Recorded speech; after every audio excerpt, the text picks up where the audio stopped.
All right, everybody, hello, welcome back to my channel. This is Johnny speaking too.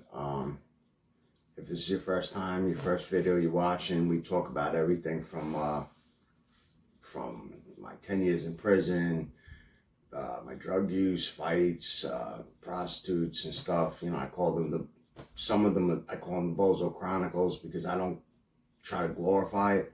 I try to just let you have the fun with me, like as if you were there, without having to suffer the consequences, because ultimately 10 years in prison was my consequence, you know. So, but I tell you about it. And the other stuff's to teach, you know. I teach what jail's like, prison's like, so you know what to expect if, you know, you were in those situations. Because, you know, it's important to know, you know, certain things because, you know, I got a fake skull and it happened in jail, and there was a lot of rules I had to know. And this video, there's a few things, so I hope you stay through the whole video. It's going to be a little long. First, I'm going to do a Bozo Chronicle.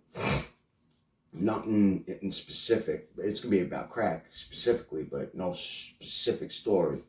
And then I'm going to tell you something that very weird just happened to me on text. And if you're watching this video, the gentleman I spoke to, staying respectful the whole time. I'm just saying, you know, it was weird to me. You know, this is my group here. This is my soldiers that I talk to about it. You know, and I got it on my other phone. So, you know, but all right, you know, I started smoking crack around I'd say 2006 or something like that. You know, when I split up from my wife. You know, we got the actual final divorce, I think, in the beginning of 07, but, you know, we were split up in 06 and stuff. And I was always sniffing coke, you know, ever since like 15, but I was sniffing it. And then you could tell if I wasn't constantly going sniffing, it would see like a little drip. And sometimes you'd see a little white, so I'd always have, you know, like you knew. So I was like, you know what, let me just cook the shit myself and smoke it, and nobody will know nothing, you know, because I had to move out of my apartment, you know, because at the time I had my daughter. You know, I never did the drugs around her, you know, obviously never, but I'm just saying, like, I moved home, so I didn't want my family to know when I was on drugs and stuff like that, all right? And so, you know, I started off, you know, cooking it up, and, you know, would do it by gram. I didn't put, like, fucking 100 grams in the fucking, on a pan with a little water, and in an oven, baking soda, or just do it with a bottle. I didn't do none of that. You know what I mean? I know how to do it, but I didn't do it. I just took a spoon, you know, say this is a spoon, put, you know, a little bit of water, and a gram of Coke, and just a little bit of water, very little bit of baking soda, you know, because back then when I did it, it was good Coke. You know, now the Coke, I don't do it, but now the Coke is nothing compared to, because I know a Coke addict, he's not an addict, a Coke user, and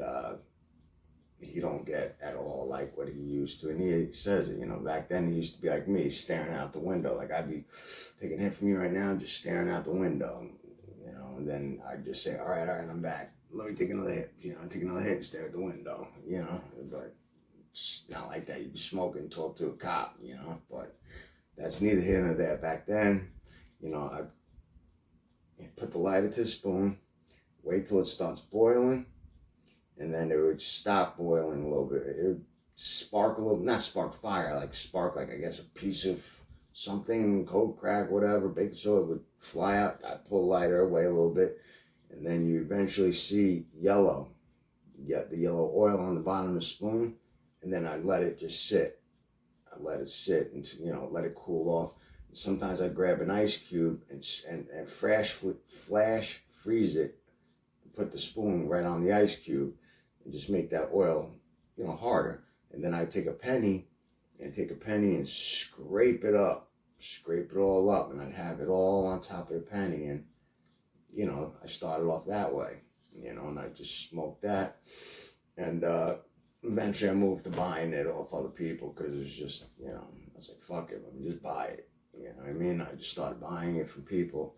And if you've never used it before, you know, one way to use it, a major way to use it, I mean, you can use it out of a bowl, regular weed bowl, if you have like ways to stop it from going in, you know, like Because if you just put it on your bowl, it's just gonna go right into the pipe, and there's nothing to it, you know. So you gotta have your ways to, you know, grill, you know, the those pads you get in the fucking, I forgot the name of them because it's been a while, the charboy and shit, you know, you're putting there, but use a stem.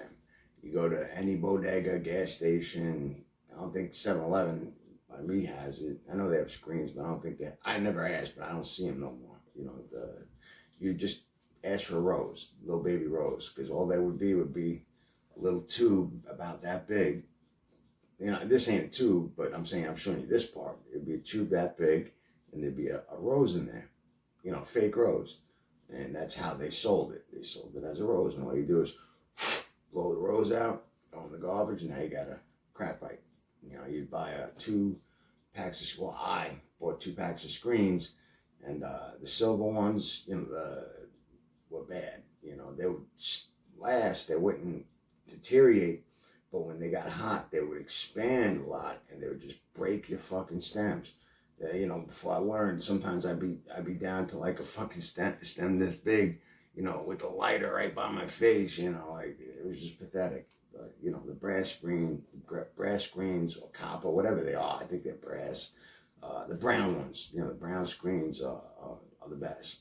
But if you smoke a lot, and move it up and down, they just get real flimsy. You gotta like take them out and reopen them and redo them. It's better to have more than just 2 if you're gonna smoke a decent amount. But I would just use 2 packages, and I would just take one and just fold it until like a part where I could put it in, and then I'd do the same thing with the second pack, and then just boop, push it to the other side, my finger on it, and use like a screwdriver, a pen piece, or whatever, and push against my finger so it hardened enough. Then I'd push it down a little bit on that side, just a little bit, so I could put my stuff in it. And then you'd put a rock in it, and, you know, I would smoke, you know. I had my little smoking buddies, but I'll admit I was one of those guys that got geeked out back then. Now I bet you if I did it, which I don't, you know, but I bet you if I did, I wouldn't get geeked out. First of all, I'm on fucking anxiety meds anyway, but I know the guy that fucking, it's just not the same. It's not even close. Like the shit I was doing compared to this stuff that is today would be like a 2.5, 3, and the stuff I was doing was like a 9.8. You know what I mean? Like from the first hit, all of a sudden you're like, almost like shooting. You're like, and then you start staring out windows. You start like stuttering when you talk. You know, it's just, you start geeking out. Like I've even told you, I think on a story, when I smoked in my house, I would lay down on my floor in my room. When I lived in the garage, there was 2 rooms at the time. My daughter's room, my room, but my daughter was gone, you know. But I had 2 rooms back there. I'd lay on the floor to see if they were standing there because they heard the lighter. Because I'd try to like be quiet with the big lighter, but being quiet would make me have to strike it sometimes 3 times. With just one crack would light it. Eventually I'd light a candle and just have to use the gas for that, you know. So it was me being smarter. But if I did it in my house, all I'd be was at the window, staring with the light off, staring at the ceiling above the window, because if someone was there, they would throw a shadow up there, you know. So eventually, oops, I dropped my vape. Eventually, I put the some thumbtacks and a sheet over my fucking window, so I'd stop. You know what I mean? It was driving me crazy. If there's a sheet over there, I could focus on something else and just chill out, you know. But yeah, it was bad. It was bad when I smoked sometimes, you know. I would really bug out. I told you a story, you know. I'd even have this girl that would do it with me, and we'd be in a hotel. All she wanted to do is fucking suck, and I'd be stuck at the door looking at the fucking peephole to see if anybody was outside in the hallway just waiting to bum rush us. But there ain't gonna be anybody. And I tell her, yo, I know there's nobody gonna be there. Nobody's gonna be there. No, there's a reason to be there. But I want to tell you something. If someone's there, I want to be the first to know. I want to get the drop on them, not them get the drop on me. You know, so she was just like, whatever, you know, because I had control over that relationship. It was my shit anyway. But I'd go there, then I'd say, okay, I'll come over. You know, I'd smoke with her, take a hit. She'd be butt naked, fingering herself, trying to like do whatever to me, you know. And I'd say, hold on 1 second. I go right back to the door. Boom, boom, boom, boom, boom. It was just ridiculous where I'd eventually put a piece of cardboard right in front of the peephole so I could just leave it alone. So after that, I'd go to the window. You know, it was bad. Like that stuff really, back then, really killed me. You know what I mean? Like, I'd geek out on it. I didn't like to go to 7-Eleven, or I didn't like to social run into people. Like, I felt sweaty, like greasy. Like, and if I seen a girl, I felt she'd look at me funny, because like when I talk, you know, like I got my swag with me. You know what I mean? Like, I do my thing. Like, you know, I may be 40. I'll be 41 soon, but I look good for my age. You know what I mean? So like, even when I did it in my 20s, I look good, but I didn't feel like it went running into girls, you know, because I felt like I just was like a 3 on my game instead of being on point, like a 9. You know, I'm never a 10, never perfect, you know, but I'm, you know, usually like a 9 or an 8, you know, on point. I felt like a 3, so I just wouldn't want to go nowhere. Yeah, you guys want to go to the store? Go to the store. I'll stay here. I'll go in the car, but I ain't going into the fucking stores. You know, that's how I was. I was antisocial on coke or crack. You know, it's coke, but you know, some people went over and about, became social. I did when I used to just sniff. You know, that's how I first did it. I'd play a lot of chess with a couple of these guys, and we'd all be talking so much. We'd split it. We'd buy like 4 grams or something like that with a couple of us. And we'd just be talking. I'd be like, yo, I know I'm talking a lot. I'm sorry. After this, I'll let you guys talk. Let me just blah, blah, blah, blah, blah. And I just keep talking. I got that problem now, but now it's because of the brain damage. But I'm aware of it, so I know when to shut up. Then I couldn't, you know, on the coke. But, you know, so it led me to crack. And I did that only for a little bit. Because I didn't like the way I acted.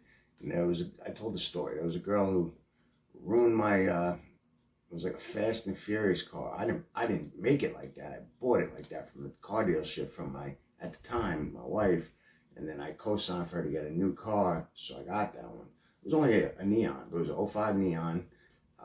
It had a full body kit. Front fucking, the front bumper had like devil horn type things on bottom, ground effects.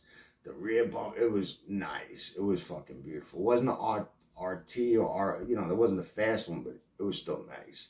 I got looks wherever I went. And she ruined it. She ruined it on me, you know. And after that, I was like, yo, enough's enough.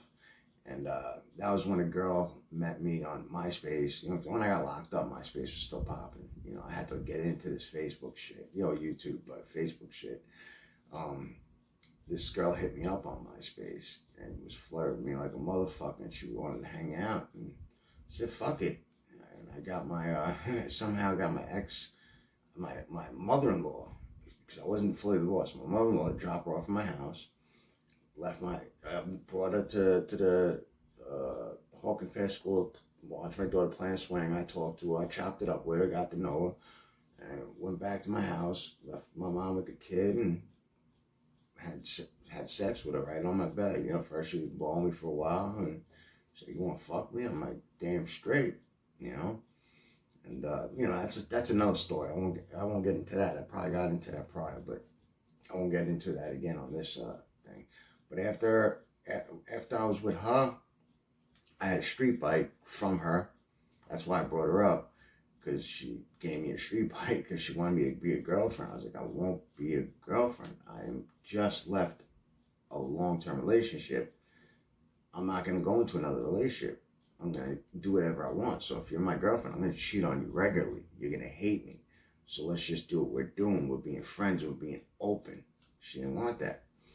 And she eventually took the bike back with her dad from me. But before she did that, I met a girl on MySpace that was awesome at the time, you know. So I was with her, and she didn't do nothing. Just smoking weed and alcohol.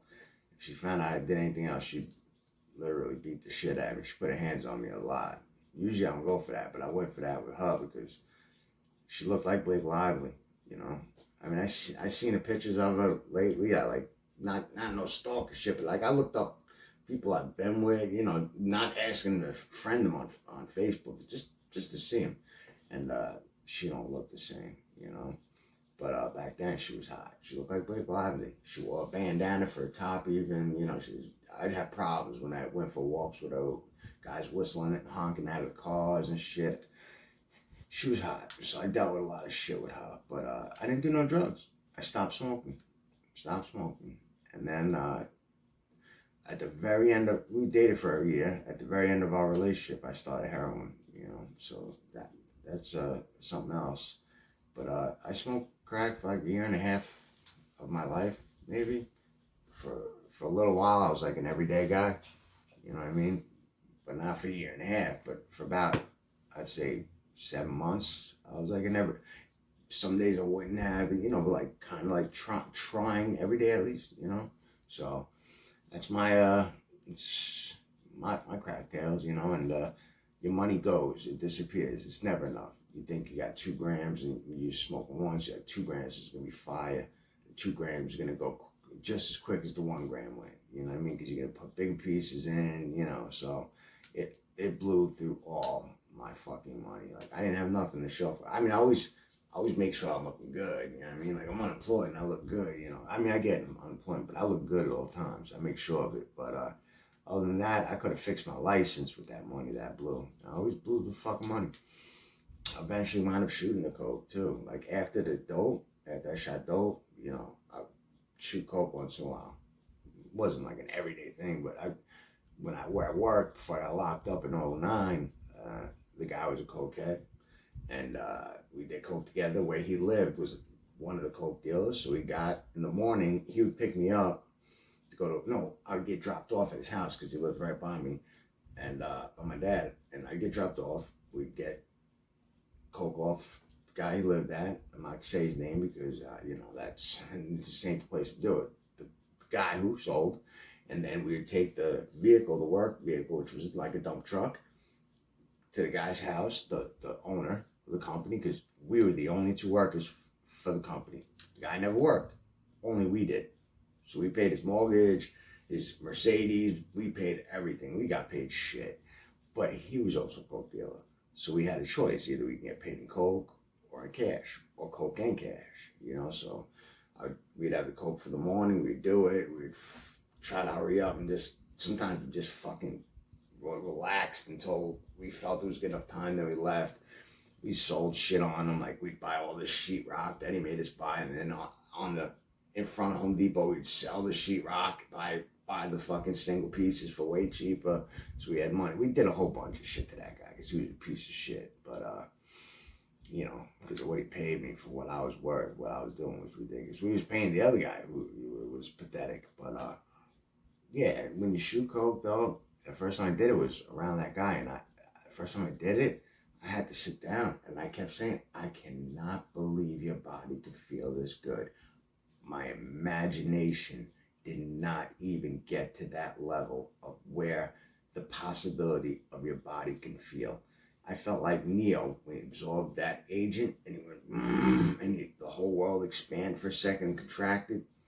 I felt like that, that's when coke was good though, you know what I mean? Like now probably if I did it, you know, it's all right, yeah, I feel it, you know, but I wouldn't get that. But that was when the coke was good. And the coke deals I had some real deals, you know what I mean? Like that's when I was in the mix of things. Now I'm not in the mix. I'll admit it, I'm not in the mix of anything, so. And I don't care about it. I don't want to be. But I figured I'd tell you the story about coke. You know, the coke took all my money. It made me look stupid. I played myself a bunch of times. I'll tell you that one other time with the girl who crashed my car. Like I let her use me and play me for my whip, you know, for a couple of hits here and there. I'll tell a story. It'll be another Bozo Chronicle because I'm the Bozo in it. That's why I tell these and I call them Bozo Chronicles. I don't do it to like show it's the good life. I show you. I like talk about the stuff so you guys can like understand. And if I tell a good story, a funny story, or something that might be exciting, you can actually, when you're hearing it, use your imagination like you're right next to me doing it with me. And you don't have to deal with the consequences. You get a little vacation from your normal 9 to 5, white picket fence life, you know, the normal life. You can live that life 8 minutes or however long. Sometimes I have 20, 30-minute videos, but 8 minutes. And then you can go back to living a good life, living the life you should have lived, you know, the better life, you know. Because the life I lived led me to 10 years in prison, you know? So that's why I do it, and that's why I call myself the Bozo. But there's this thing I wanted to add, and to all respect, if you're the guy and you're watching this video, all respect to you. I'm just finding it weird. I do admit I have a brain problem, but I don't think it's my brain problem. And I'm not gonna go word for word, but I'm gonna tell you the texts that I got from this guy.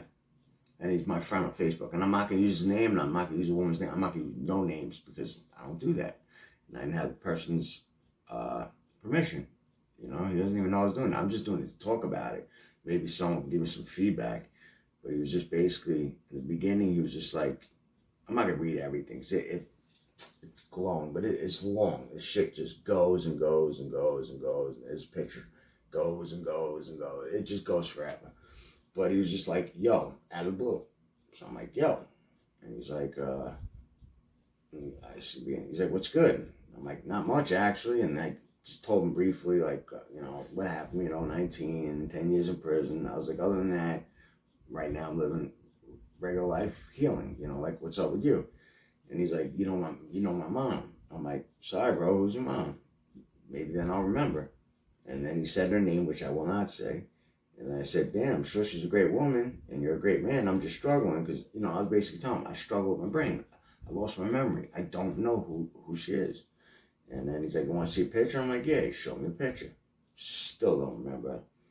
Then I'm like, I'm sure she's a good, you know, the whole time I was respectful. I'm like, I'm sure she's a good woman. I just don't remember her. He's like, I think you guys went out.